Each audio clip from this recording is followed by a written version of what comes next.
Hey everybody, welcome to another week of quarantine and welcome to the podcast. We just want to address a couple things. We've been getting some questions about how are you continuing to do these podcasts during lockdown. First off, no guests were harmed during the making of this show. No guests came within 6, 10, or 15 feet of me during social distancing. These shows were pre-recorded before the coronavirus outbreak took effect. Also, we want to give a huge shout out to our healthcare workers and everyone who's on the front lines of this disease. Thank you very much for doing your part to bring us back to some state of normalcy. And lastly, we could not do this show at all without the support of our patrons. You are our heroes. The names of you guys are listed here on the screen. And we just got to give a big shout out because you allow us to continue to do what we love, to create content, to bring people together, to enjoy joy and laughter together, and to start conversations about Jesus. Please consider becoming a patron if you aren't one already. You can go to patreon.com/Funny&Amen. There's some exclusive content over there, and you'll just see what we're about. We are about to get the show on the road, so since you're not going anywhere, enjoy the show.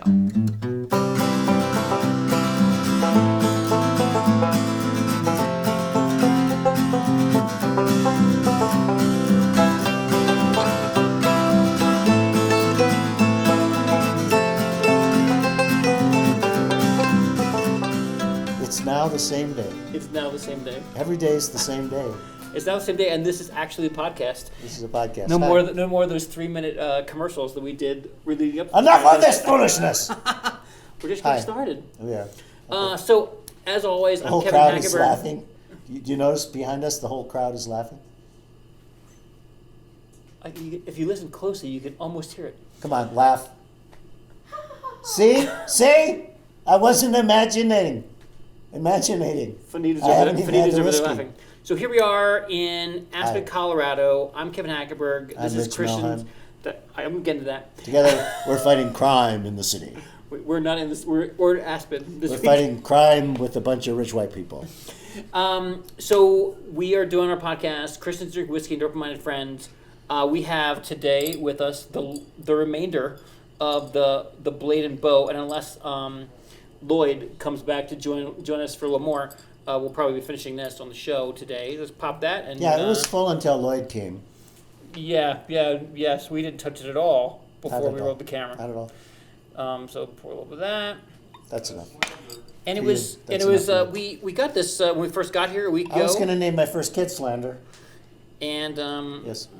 And so we're gonna sip at that occasionally. Should we toast? Toast. What do we toast here? Rye bread. Rye bread. Rye toast. Cheers. Smells like turpentine. It does. It'll take the paint off your lungs. But seriously, folks. We're here all night because I fly out in the morning if the storm doesn't Actually, come through. the storm's going to hit about the time, so you're here for another day. Great, awesome. We'll have to send just to get a little dog out context, for some whiskey or something. I'm not sure how many podcasts we'll get to. We got one more. One we did last night with Fanita over there where the fire that's behind us was exploding on the carpet. They tried to burn up the house. Burning down the house. For the insurance money, mostly. And the other one, what's the other one? How's the other one go? We didn't start the fire. That one. But there's one from like our super youth that was like, fire. How's it go, Fanita? You remember it? The roof. The roof is on fire. We don't need Funny&Amen's songs because if you know the lyrics, you thought something bad. Don't think bad things. No, because we don't want 12 people in the world thinking bad things. 12 after people. Watching there this. might, this is going to be on the internet forever, so there'll be 12 people every decade, another 12 people. So yeah. So You'll be much more famous after you're dead. True. Great. Here's to being dead and with Jesus. There you go. So, Doctor. Yes, sir. Rich. Yes, what sir. should I call you, Dr. Rich? Rich is fine. Tell us a little about yourself, man. Really if behind us the piano was burning or something. So we met. Little introduction. Okay. Why am I in Aspen? I met this guy a couple years ago at the Movie Guide Awards banquet. Excuse me, awards? Excuse me, awards. Okay. And we hit it off because we both love to laugh and an occasional nightcap. And we hit it off a couple years ago, and then last year we had this idea for a political comedy, and Rich said, "Hey, let's get some people together and go to this house I have in Aspen." And I said, no one would come. You own a house in Aspen? Crazy. I've never been to Aspen. Want to go? And so here we are. We got together. You and I came early in the week. It was Sunday, right? Sunday. And that's pretty early, the first day. And then we kind of eked out we worked a lot. We didn't go out for a couple days. And I was in my pajamas the whole day one day. Typing. This is typing. Which was not a pretty sight. That's all I can say. Yeah. That's why I was buried in my computer. We called our friend Wes, and Wes. And it's funny because his real name was Clarence. We called him, and he gave me a code word. Said, "If you need a safe word, Kevin, just call me and say cucumber." But you notice Wes knows me well, and he didn't come. Maybe now. Hi, Wes. Cucumber, Wes. There's Cucumber. another pop Cucumber. back there. No fire yet. No fire yet. We're good. So tell me. Give the audience a little bit of backstory about who you are. I've known you for a while. Give me. There's so many things about you. I don't even know how to. How would you sum up? What's your elevator pitch about you? I help people think. Crickets. Let me think about that. Crickets. I help people survive adolescence.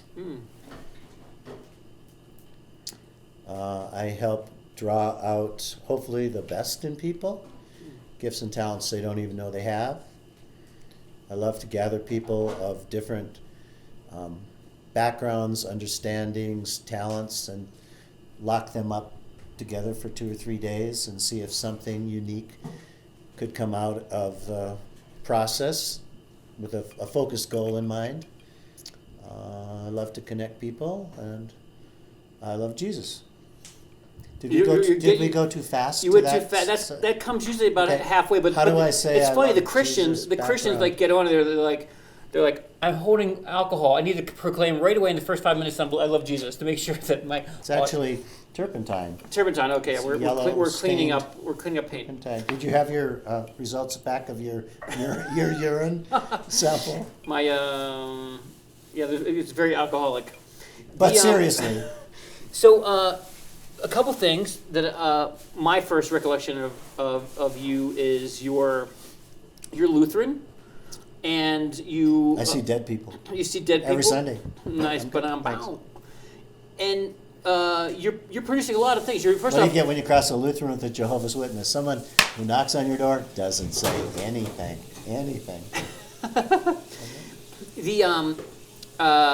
So. Do you know that Lutherans were among the first witnesses of the resurrection? They ran in fear and told no one. It's very, very cool. What Bible verse is that based off of? Well, I don't know, but in Ephesians, Paul ran into Lutherans in Ephesus. Because did you know that? In Ephesus. I heard this before. Yeah, it's true. It's true. You know, he got there and he said, "Did you receive the Holy Spirit when you first became believers?" He said, "We didn't know there was one." So we go back. We go way back. So for some of our audience who are not in the church, there's some definitely nuanced Lutheran jokes there. That's right. Would you like some lefse? Tell me your Would you like background. me to roll you a lefse? Lefse, yeah. He made these like Norwegian things. Basically like potato and sugar and brown sugar. Is that lefse? Yeah. It's just an excuse for sugar and brown. And butter. That's right, butter. Yeah. Well, tell me, how did you end up here? What journeys have you been on? There's so many things to talk about. You know. I want our audience. You may talk of gin and beer when you're quarters. Okay, never mind.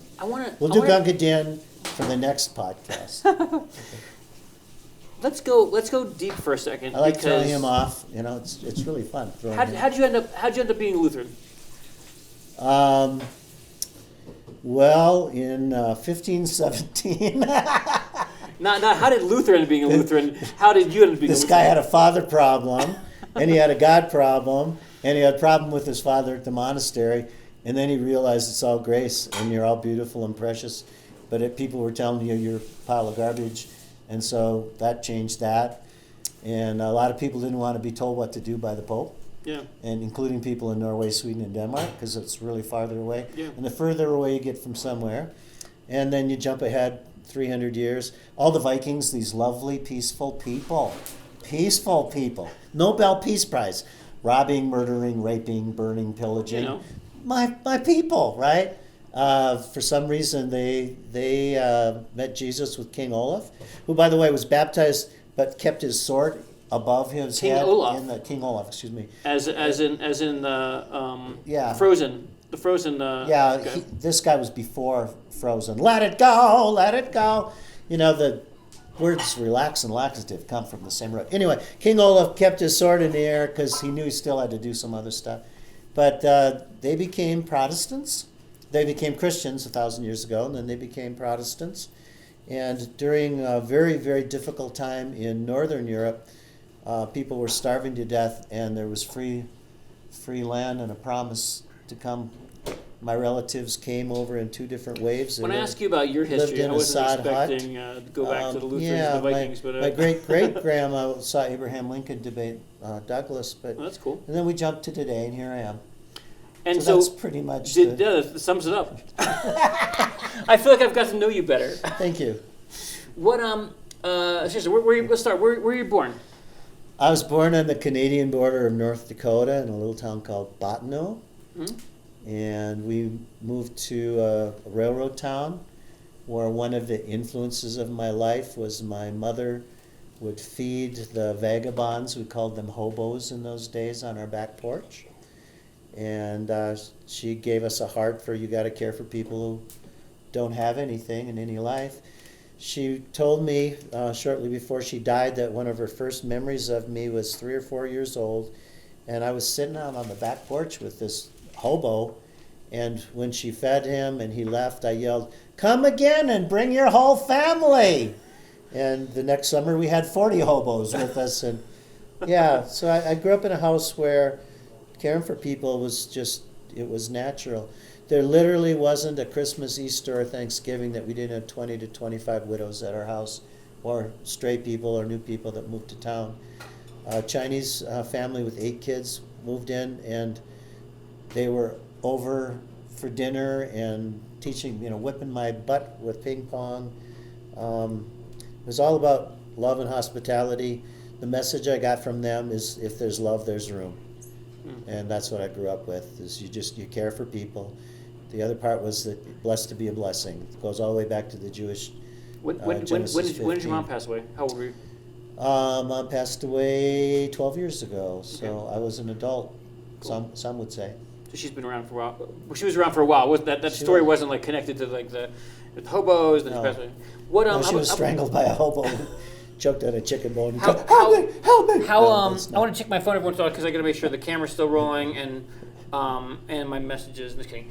What about your dad? How was your dad influenced in your life, or was your Yes, dad? he was. My dad was a great storyteller. He was always interested in me, always had time for me.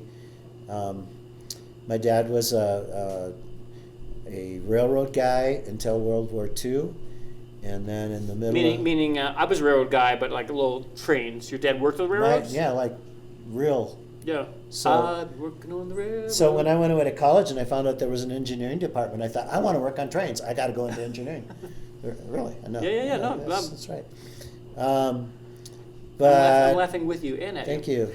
So he got done with the war. He fought against Japan on the Philippine Islands, battled Leyte, battled Peleliu. If you want to look those up, those are just totally bloody things. He came home from the war, went back to the railroad, but one of his best friends, Bob Beegler, got part of his lip blown away in a bomber. And he said, "Ray, would you go to college with me just for one semester? I don't know anybody." And he went home to his sister and said, "College?" In those days, a railroad job was a really good job. It was a job for life, and it paid well. Why would I go to college? And his sister, Aunt Nellie, said, "Well, it couldn't hurt, I suppose." And he loved college, and he ended up going to seminary, partly because of all the death and destruction and evil he saw in the war. Everybody thought he was an idiot, but he just wanted to do good in the world, and share what he considered the greatest news the world had ever heard.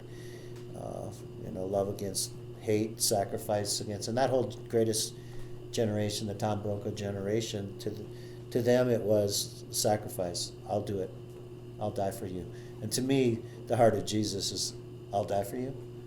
I'm going to go to hell so you don't have to. I'll take the weapon. If you're a Prince fan, I will die for you. It's good lyrics. He didn't invent it. He didn't invent it. As opposed to U2, I still haven't found what I'm looking for, but generational thing. What so your dad was a pastor then? He was. And so you grew up. What age did he become a pastor? What age were you and he became a pastor? No, he was a pastor before I was born. Okay. So you grew up a church kid. I grew up a church kid. PK is plant corn. Finita was saying plant last corn. name. Plant corn. PK. Guy sees it in the sky. PK. He figures he's supposed to plant corn. It's a sign. They spell corn weird. Well. So what was it like being a PK? Some PKs turn out weird. And most of my family did. And I'm very normal. I'm pretty much the normalest guy you're ever going to meet. I had a marvelous upbringing. I had parents who loved and were interested, but didn't let us get away with being selfish. Mom would read to us every night. She'd say our prayers with us every night. We'd sing, Now I Lay Me, and Dear Father in Heaven, Look Down from Above. It's Mommy and Daddy and all those we loved was Grandpa and Grandma, Richard and Ruth and Karen. Then she'd let us each pray, and I didn't want to go to bed, so I prayed for everybody I could think of. I prayed for my stuffed animals on the bed, and I had as many as E.T. in the closet. We had the neighborhood family, the DeBritos, Monica, Debbie, Betty, Teresa, Denise, Bernadette, Roger, Billy, Dominique. They were Catholic. I prayed for everybody I could possibly pray for because I didn't want to go to sleep. But then Mom would come in and sit on our bed, and she'd give us a little kiss and a cross. We were marked with the cross of Jesus every night. And I always knew I drifted to sleep knowing I was loved, I was safe, I was precious. And as I became an adult, I wanted that for all the children of the world, to go to sleep with somebody who tells them and lets them know over and over and over again that they're loved, they're priceless, they're precious, they're going to be okay. So we're bouncing around in what I know of your life, but you launched a whole education, a whole publishing company around helping kids know that they're loved. Tell us a little about that. What's it called and what you do? Yeah, what I like to say is, in order to make a difference for the children around the world, you first must make a difference in the world around the children. And one parent trying to parent today, how's that even possible? In most of human history, a whole community was responsible for the children. In the Greek New Testament, the word for that extended family household was oikos. Oikos, we get our word economy from it. Oikonomos, the laws of the household. We get our word ecology from it. The word of the eco of the life and everything. And in the old world, you have people looking out for you all the time, which also meant you couldn't get away with as much when you were a teenager. But most societies, there was always the elder and the child and the young adult and the parent. And some societies threw the teenage boys out for a few years, but that's another topic for another day. But today we're expecting one parent often to raise a whole, a kid or two kids. How can anybody be possibly doing that? In the ancient Jewish world, if you had the second child, you would give your first baby to your unmarried sister. Here, you take it. Don't tell me to do two things. I can't do two things. Give me this. And yet we're dumping parenting not on a community. We're dumping it on one or two people. And there's so many pressures, so many troubles. How can anybody be expected to do that? So we have to be there for each other. We need to rebuild systems that build that oikos, that extended family. So your system, as I have got to know it over the last couple of years and get to know you, revolves around like some serious like science of like how the brain functions and develops, around music, how the brain remembers things, motions. We're of standing and sitting and going through motions. So I think the people here on these writing retreats we did this week were. I kept hearing people say like, "Wow, you remember that? You remember this song? You remember this data? Like, is that the who you are? You're just like, are you like a savant? or is it all through the rich learning stuff that you have developed? Who you are is whose you are. If I ask, who's Kevin?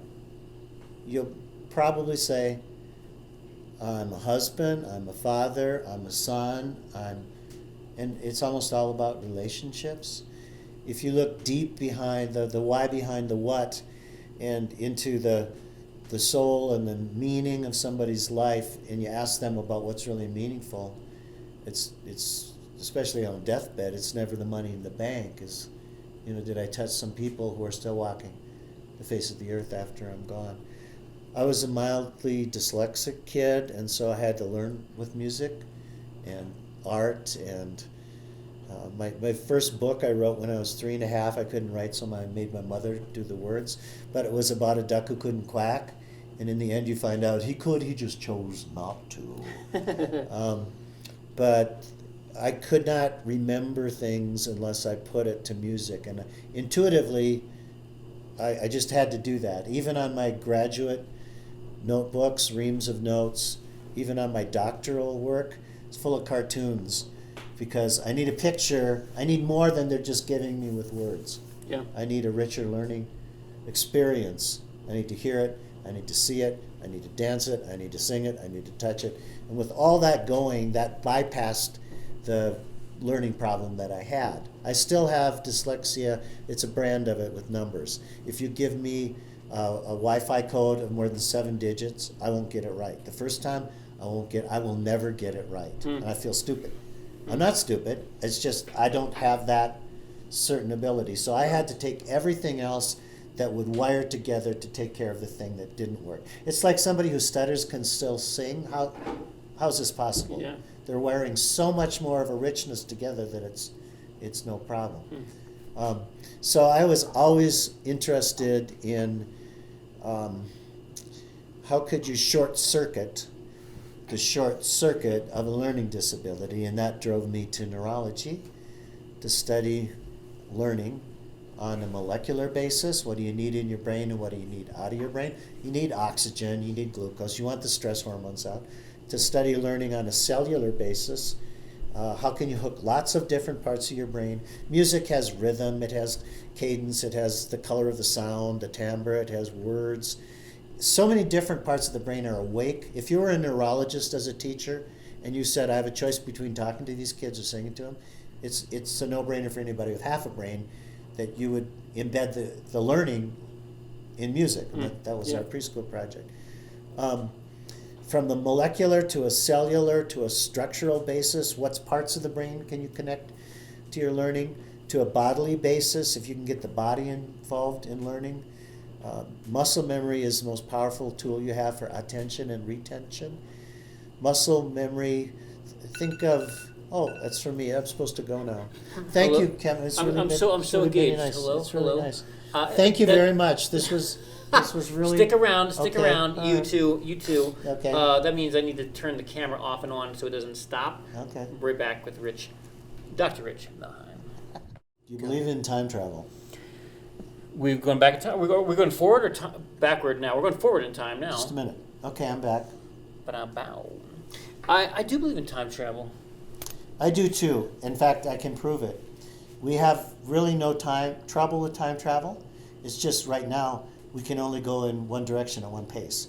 So we got that. Time travel is no problem whatsoever. I feel like we can also go in all other paces individually. The longer you live, the faster your time goes. That's almost what it seems like. Yeah. So we are on the podcast right now. Christians that drink whiskey and our open-minded friends. I'm Kevin Hackenberg. Welcome back, Dr. Rich Melheim, my guest. It's about the half-hour mark where I asked the question. Where everyone is turning off now. Where everyone is turning off. Oh, they turned off They turned on 2 minutes. Right. If they made it that far. So we can insult them and. I laugh in your face, English pig dog. We can do that? Well, the question is, yes. What do you think of Jesus?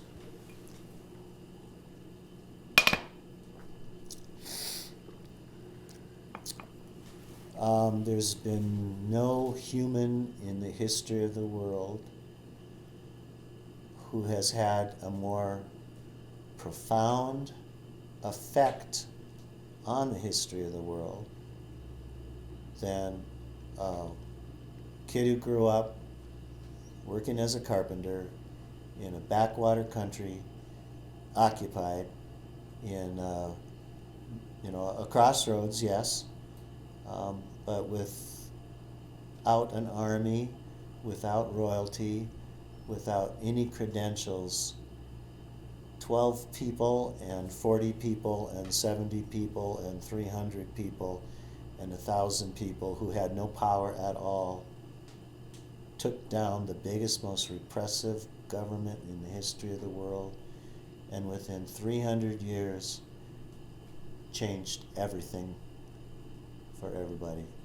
Whether you think he's the Son of God as he says he is, or an amazing hypnotist, there's something that happened 2,000 years ago that people who had no business changing the world changed the world. Now, I met Jesus when I was a little kid. I'm just gonna check your mic. Okay. Making sure the audio's good. Okay, because that was a wonderful. All right, you met Jesus when? So my dad was a pastor, and in spite of that fact, I became a Christian. He would do mission weeks every year, and we'd have the flags of all the countries of the world wrapping around the sanctuary. And he would have missionary friends in to speak for 4 or 5 nights. They'd stay at our house. And so after the speaking and everything, I could just sit in the living room as long as I could stay up, or hide when I had to go upstairs and look through the No one here has done that. Stairways. No one here has done that. And just hear all these beautiful stories about people whose lives were changed, people who had nothing and suddenly had everything, people who had no gifts, no hope, no nothing, and they were given a chance to encounter not a historical figure, but the living presence of God in the person of Jesus Christ and in the Holy Spirit. And to me, that was, my goodness, that's amazing. We would always end our mission weeks with an invitation, and closest thing to an altar call a Lutheran could pull off, up to the altar. And in our church, we had a cross, and it had kind of a stone background behind it, and then lights that glowed behind it. So this image of the living cross and light. And from my very first memories, kneeling by my daddy at the end of mission week for years and years and years, saying, wow, what can I say, what can I do, here am I, send me. So I knew I wanted to be a missionary all my life. Halfway through college, I was working at a Bible camp where I ended up meeting my wife. It was didn't pay much, but I got good returns on it. And I realized that the teenagers of America were probably the biggest mission field in the world. I want to talk to you about, because I know some of the things, the challenges you went into, but you were talking about the cross and the stone and the glowing lights. Yeah. And I know that we've talked. You even kind of like went into it in the last half hour. Do you think? And we're both like we're both believers.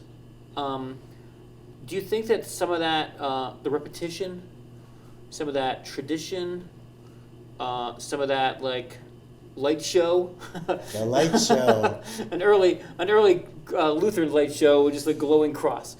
Do you think, just playing devil's advocate, does that do you learn or connect? I mean, or is there something more personal than So I'm asking, being devil's advocate, can that lead people to have a fake sense of feeling about spirituality, God, whatever? So the neurology of patterning is very, very simple, in that the more you repeat something, there's a little fatty tissue called myelin that acts like an insulation. If you're an electrician, you know that a wire that is insulated well will fire more efficiently.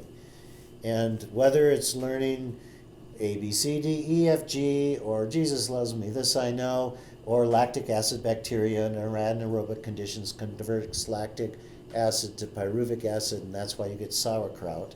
Whatever it is you want to. Wait, is that how sauerkraut's? You actually give Well, us what are you, an idiot? Of course that's how it goes.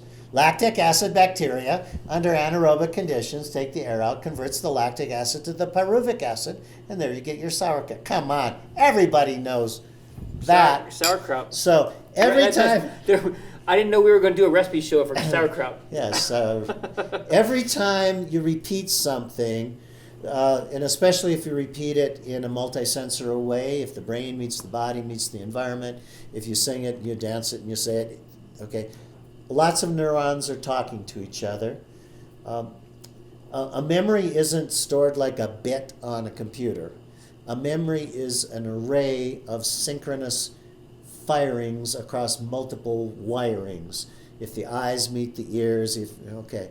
But every time you repeat it, the nerve cells that are connected form this fatty insulation called myelin.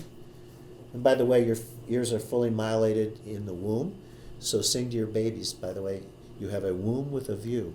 The kid's going to already be born knowing your voice, knowing your songs, knowing your dialect. The child will be born knowing your dialect. The child will be born knowing which voices annoyed your mother and raised your cortisol level. This is from a book, The Scientist in the Cradle, where they grab babies at the moment of birth with the permission of the parents, of course, and they tested them to see what they knew. And the voices that... It's like an immigration detainee or something. Well, it's kind of like that, kids in womb cages. But they tested the babies, and the voices that had annoyed mother through the pregnancy, the kid looks at them, they look back, and they don't look at them again. The voices that comforted mother and everything like that, they'll spend more time on the face and the voice that did that. So those neurons, even in the womb, were already starting to connect and built the personalities and such with that. There's an old Hebrew scripture that says, train up a child in the way they should go and when they are old. Doesn't say when they're 16. Doesn't say when they're 24. By the way, you don't get your fully developed adult brain, prefrontal cortex, until the same year your car insurance rates go down. About 25 for boys, 26, the 27. The scientists and the risk management people were talking. There you go. And so the first time your kid says, treat me like an adult, you can say, well, honey, I'll treat you like an adult when either one of two things happen. Number one, you have a fully developed prefrontal cortex, or number two, you're paying rent. Rent. It's a 4-letter word. Rent. Okay. Yeah. If you want... Sorry, Asher and Jake, when you see this. If you want to raise a child into an adult with empathy, you practice empathy. Yeah. Empathos is the Greek word, I'm in pain. Yeah. I hurt when you hurt. It's the Latin equivalent is compassion with pain. If you want to raise a child who has charity in their heart and in their actions, you do it. You live it. You don't talk it. You don't outsource it to a Sunday school teacher. You just live it. The example you have from the earliest on is going to be there hardwired even after the adolescent brain rewires itself. Somebody asked Queen Elizabeth once, how did you learn to be queen? She said, I learned the same way monkeys do. I watched my mother. What they see is going to be more important and see consistently than anything you ever try to teach them with the rest of it. So was I brainwashed? Well, brains should be washed. There's a lot of crap in there. Was I not given a chance to decide for myself? I'm from Minnesota. Imagine the parent who says, well, I'd really like my child to be in hockey, but I'm going to wait till he's 12 or 13 to decide for himself, if you will. No. You better get your ice on when you're 4, 5, 6 if you have a chance. If you believe there's certain morals and values, whatever religion or whatever your faith is, by the word religion is the same word as ligament. Ligare is the word. It's just what holds you together. Everybody has a religion. So don't be down on a religion because you have a religion. An atheist has some belief system that holds them together. The question is, what religion will you teach your child and model for your child? the core of my faith is I would die for you. And I want my kid to know every day of their life, even when you're treating me like crap, honey, I'll take a bullet for you. I'll take a bullet for you. I want my child to know you're blessed to be a blessing. That's from the Judeo-Christian tradition. I want my child to know you are not some random mistake of a multiverse where we just happen to have everything coming together in the right place, but you're the precious child of the King.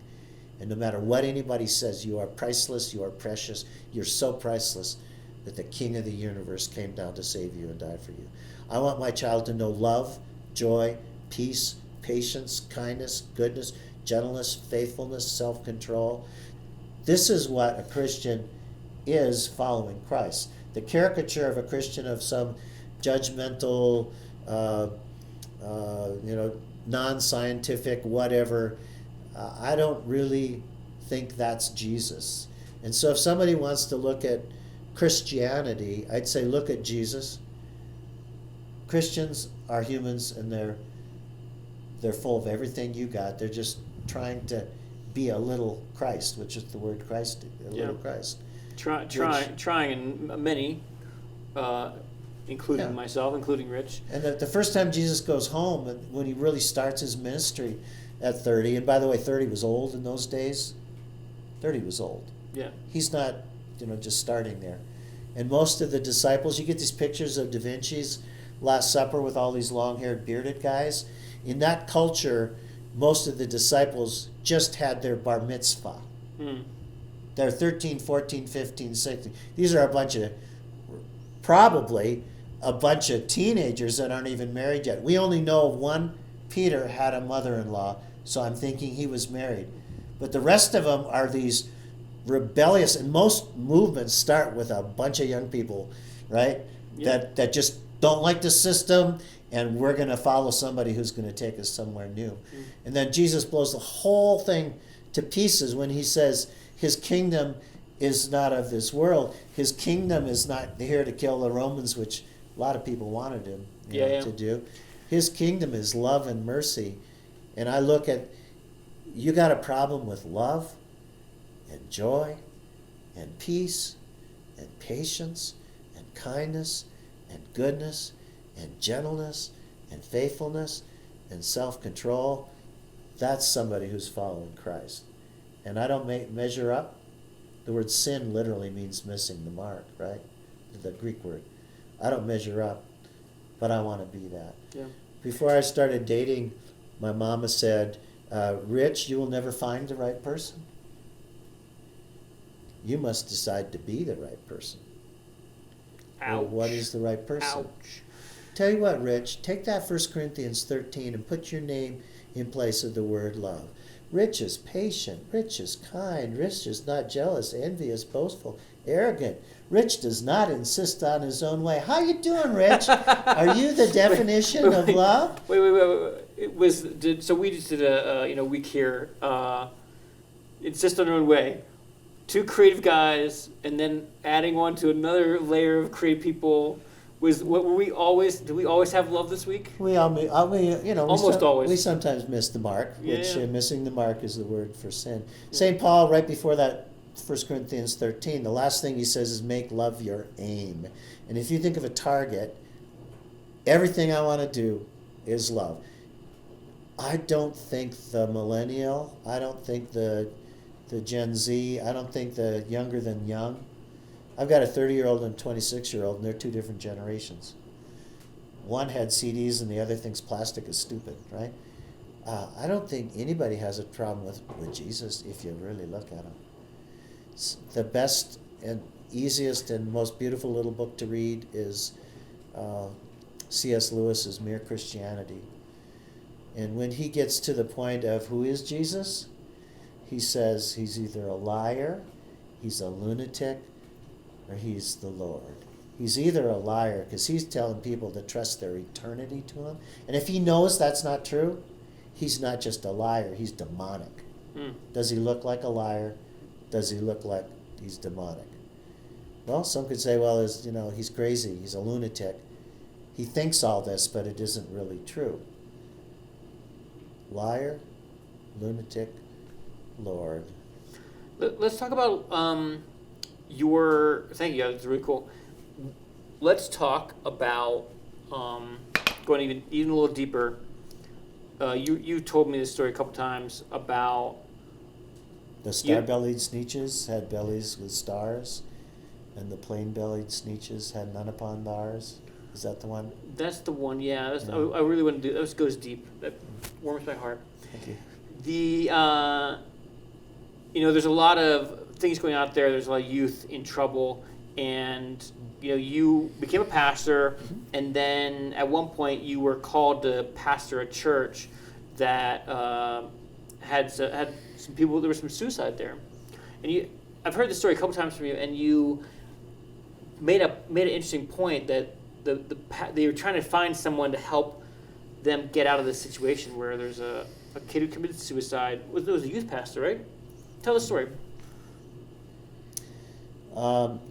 In my first 10 years of ministry, the most powerful and pivotal. I think That's right. Moments of my 10 years were 2 suicides a month apart. There were kids that I had from 6th grade through 12th grade. One was the pitcher of the baseball team, the goalie, the hockey team, first chair violinist. He was everything. He was the star. He went away to college in Madison, Wisconsin, where he was one of 40,000 Golden Boys, 50,000. Didn't get what he needed in terms of the classes and the preferential treatment that he had his whole life. And he came home from college. Shortly into college, he waited up on a bridge over a highway, jumped in front of a truck. I stood on the cemetery hillside looking at the faces of these beautiful young men and women who I'd known from 6th grade. Literally was their friend, their pastor, their helper through adolescence. And on that first funeral day, something in me started shifting. And less than a month later, Jeff came home. Jeff was a quiet kid, very deep-thinking kid. He had a girlfriend who was a year younger. He told her, when I go away to college, just to be fair, we should be dating other people. Came home from homecoming, and she was already in love with somebody else. And Jeff gave his mom the laundry, went in the basement, put a shotgun in his mouth, and pulled the trigger. That month was dark night of the soul. I can't just be the hired hand youth pastor taking the kids away and playing with them and everything. Jeff's mom, Jody, died of a stroke a year later. She sat right next to my wife at Jostens, the ring company and everything. Yeah.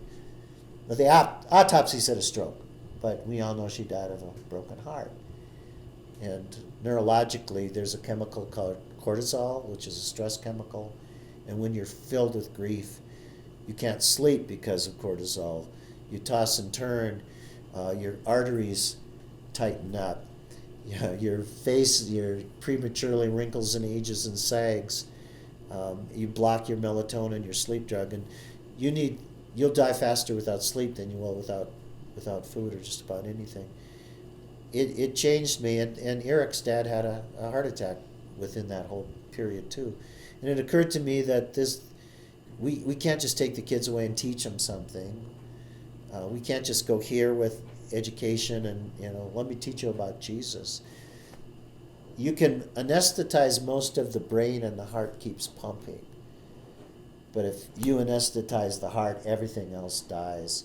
So we have to, as people who love kids and love the world and want to surround, in order to make a difference for the children around the world, make a difference in the world around the children, we have to be thinking of how can we give them such a net, such a fabric, such a support system that can hold them when they can't hold themselves. And when do we start, and who are the best people that we can do this with? And that brings us to the neurology of patterns and knowing that I want my kids to have aunts and uncles and cousins, not people who they could go to if there's a problem, but the system in place is we're doing it all the time. We're sharing our highs and lows, we're helping each other out, we're listening to each other. So that's what I developed in our publishing company and in our ministry, Faith Incubators.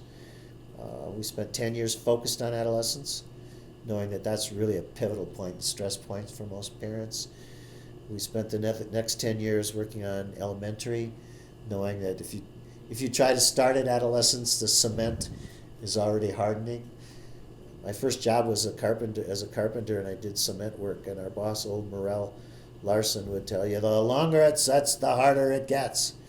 And that was funny for a Norwegian to be speaking with a Jersey accent. But what can we do to just completely surround kids with this whole resilient network of good role models and fun and learning and all that, so that when it's time to flip, that they're there to hold their friend's purse when she's thrown up in the bathroom. They become the minister, the one who's caring for others. That's what our outreach has been. And for the last 7 years, we've been really focusing on preschool. And man, if you can get parents of preschoolers into healthy habits, it's a beautiful, powerful thing. What's the trick for youth, and what's the trick? I mean, who's responsible at the end of the day for those kind of things? Whoever's saying goodnight to the babies has to be on your ministry team. And if you're not in a church, they need to be on your... Here's my list of people that I want backup, and backup to the backup to the backup. Redundant is a bad word in society unless you're in computers. You need redundant systems, multiple redundant systems. If you're a Star Trek fan, captain leaves the bridge, first officer sits down. Klingon shoots a first officer second. If you're in a hunt for Red October, you always know somebody has comm. Somebody who hopefully is trained and wants the good things to happen. You always get a backup. You got a backup to the backup. And that's what aunts and uncles and cousins and grandparents used to be in a more agrarian, we never live farther than the next farm over society. But we need to recreate. We need to do a back to the future to refabric our society with resilience and backup and backup. The best person I know who's working on faith webs is a friend, Dr. Scott Ness, and he's written about the origins of the internet were really out of the military, who realized that one central command and control was not a safe way, because you knock out that, it's gone. So they started putting multiple commands and controls, and they found out that's not working because these three might be mad with those 8, and there's too much divisiveness. And then they decided we're going to have so many little nodes that even if half of them go down, we still got so many little nodes. Imagine if you got 2 kids, right? Haven't hit adolescence yet, right? What if there are so many backups and so many supports, and you're doing that in such a redundant, in the good sense of the word, way, and there's an 80-year-old asking your daughter for what her highs and lows are, and she's asking them, and she's praying for arthritis, doesn't even know what it is, and if you could just rebuild that, and we can, and that's an experiment. We've been 7 years into an incubator of trying to build at least 4 generations into every child's life.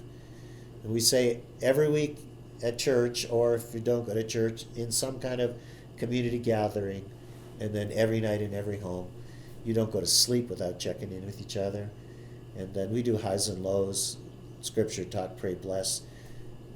If you're interested in the neurology of sharing a good and a bad, in the psychology, in the sociology, I worked with 6 test churches for 6 weeks, and then I worked with 100 churches on 5 continents for a year and a half. Then I spread it across thousands of churches after that in our network. But that's at faithinc.com if you're interested. It'll appear on the lower portion of the We'll put it somewhere down there. screen here. Right down here, or So, right there. That's right here, right there. Right. and if you like the nightly piece, and if you don't have 5 minutes for the people you love at the end of the day, why did you have 2 hours for television, 2 hours for internet, 2 hours for games? So we get parents covenanting for 6 weeks. We will touch base every night. Even if dad's at work, he's going to call in or Skype in. And we will check in, and what's good, what's not so good. There's a whole psychology to that, and a neurology of that as well. I've been feeling very accounted for. What do you call it when you like? You're like, I'm guilty. I need chicken. Jake, Asher, Meg. Convicted. That's the one. Good. Call But me. I'll call you. we're so afraid of Next time. guilting anybody in our society today. Oh, I don't want you to feel good. What if they're doing something and you realize that they're driving toward a cliff? Oh, I don't want to get in their way. Just, have a night. No. If you got a brain, if you got an EKG and an EEG, if you got a brain and a heart, and you see somebody doing something destructive, why wouldn't you say something? If your kid's reaching for hot caramel on the stove, well, I don't want to crimp his style. Maybe he should learn what boiling caramel feels like on his skin. No, there's certain things, if you're the adult, you know it's right and it's wrong. Yeah. And so what if they think you're judgmental? You kept them alive. Yeah. If you're a mother, you went up 2 dress sizes and turned prematurely gray for this child. You love them. If you're a dad, even on a day where they say, "Hey, I never want to speak to you again. Can I have $20 and a ride to the mall?" Even on that day, you take a bullet for them. I know who has the most love and who are the real ministers for the kid. It's a person they're going to come home to when they're 26 with 2 kids and a dog and their life has fallen apart. You are the real youth minister. There will never be any youth minister like you. You cannot pay for someone to die for your child. You cannot outsource this. So you must fight fiercely, even on the night the kid says, "I don't want to talk." Well, honey, why would I, an adult with a fully developed prefrontal cortex, provide a communication device for a kid who doesn't communicate with me? It's going in the fridge for a week. You got to fight today, especially. 40% of America's teenagers have a suicide plan.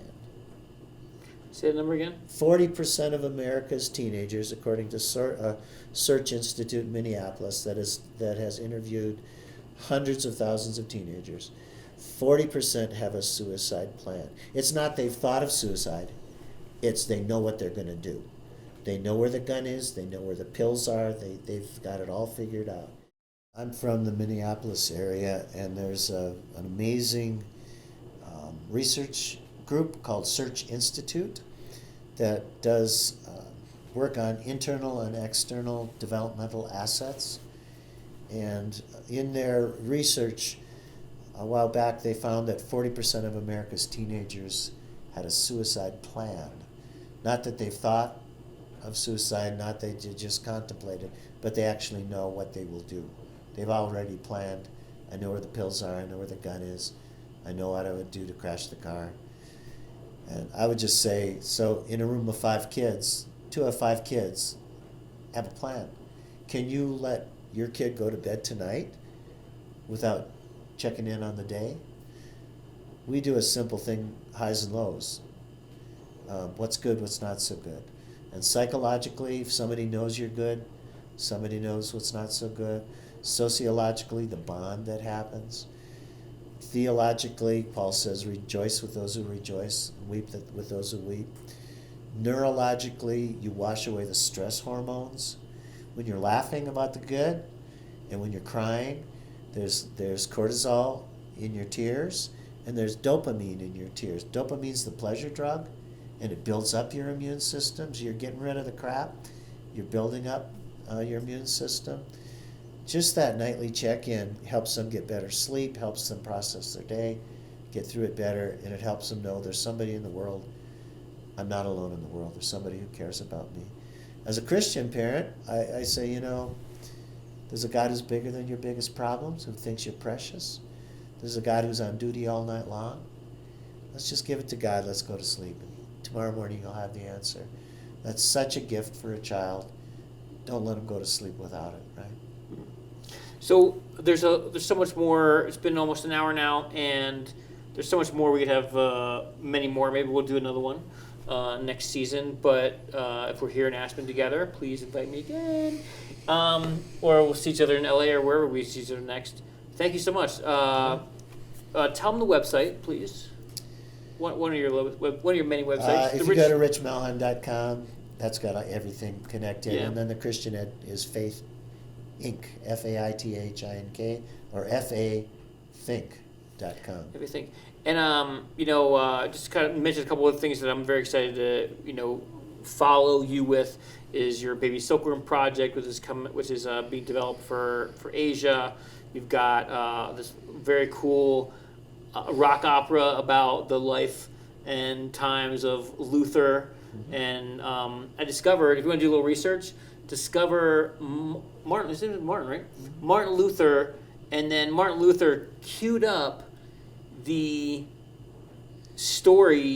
real life story of what became the fantasy of Snow White. It's not fantasy, the fable. One of the German princes had a daughter, a countess, who fell in love with the Catholic son of King Charles, and she was supposedly poisoned, and he had a mill or a mine where there were some very little people, and so countess, prince, dwarfs, mine, poison, the whole thing. So seems like a great story. You could make millions of dollars if you animate it. So Disney, you owe the Lutherans. He's the Lutheran. Sends checks payable to Lutherans. I'll convert to Lutherans if I get a check from Disney. Thanks, man. Thanks for being on the podcast. Okay. All right, have a good night.